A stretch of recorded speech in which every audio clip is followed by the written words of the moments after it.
لوړ مقام لوړ هستی مهربانی ګرانی موري ستا احسان په پورا نکړم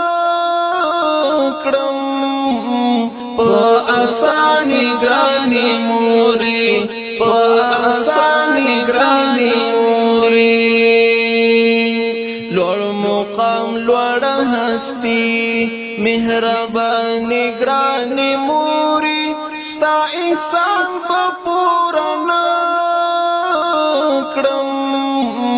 په اسانی ګرانی موري په اسانی ګرانی مادری دانای ته چیکو کمک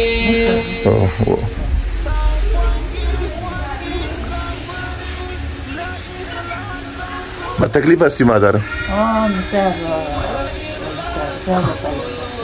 چه وقت شد که مادر کی تکلیف برات پیدا شده؟ 20 سال شد. 20 سال. خب 20 سال شد گفته یه ما ایشی که با سلامت کرد پیشمون نفر که بردن ما تا پاکستان هم دیگه عملیات میشه.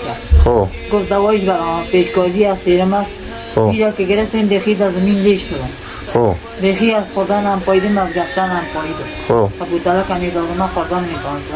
شربت ایچه شیرین میبود. خب مادر بعد از اون دیگه از اون که خلاص شده چند با پیش وداگر که بردن ما گفت ما سرطان تداوی کرده ماشی گفته که ما مرم باید جور میکنیم من هم که جور کرد یه هم شیره محمد گفته که ما هم شوهر خود چی گرفت که نه خوار ما گفت خیر است مقصد شیره جور شده مرم میمانم یک چند وقت این گرمش میکنه سرد شد پس گرمش کنه ببانش اینجا آجی صاحب تکه تکه کرد بیخی همه طولی شدم خودم چند لگم ما بستر شدم گفته در لیوباد دفتر من چند ست چیخون مرا داده اینا لله بیخی دو دنیا رفتم دیگه حالی چی خبر تکلیف هستی مادر جان؟ با تکلیف دیگه یعنی می تو درد میکنم تو زده میشه باید تو خون ریزی میکنم نه کم وقت اوکی خون ریزی کنه با چپا میشی یا نمیشی؟ تو بیار میشم چپا میشم خب با سیروم میروم میکنه؟ با اینمی دوار او میوارا میزنم میذاره دلم بال میشه دیگه اقتصادی تان چطور است مادر؟ اقتصاد دیگه اقتصاد گفته که ما هم صفر است دیگه صفر است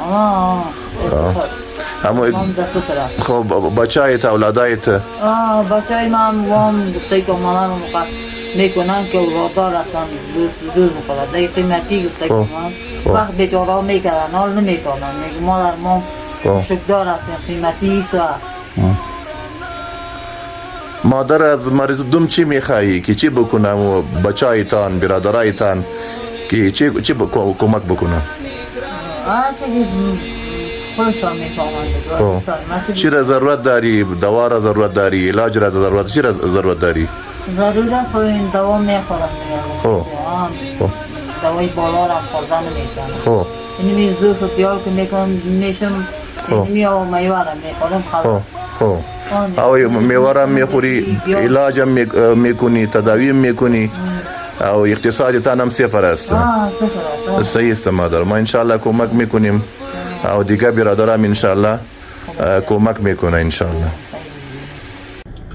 قدرمندو مسلمانانو ورونو او خويندو تاسو د دې مورکۍ حال ولید او د دې فریاد مو هم واورید نن راغلی و د منکور ته او دغه فریاد راوړی یو ترڅو چې زه د دې مورکۍ دغه فریاد تر تاسو پورې ورسوم دا ډیره نهایی کمزوري کورنۍ ده د اقتصاد لنګانه بچی هم یو معذوره ده نور بچی هم بیکاره دي او ډېر په تکلیف کې ده شل کاله کېږي چې د غرنج او د تکلیف برداشت کوي قدرمندو لیدونکو رونو او خويندو راغلي و تر څو چې د دې فریاد تر تاسو پورې ورسو دا دی چې په شریکه باندې د دې مورکۍ لاسنیوي وکړو د دې ضرورتونو ته رسیدګي وکړو او د دې سره کومک وکړو تر څو چې الله رب العالمین په مونږ او تاسو باندې خپل رحم او خپل کرم او خپل مهرباني وکړي تو مقابله تا مخکې ډال او ورته سپر شو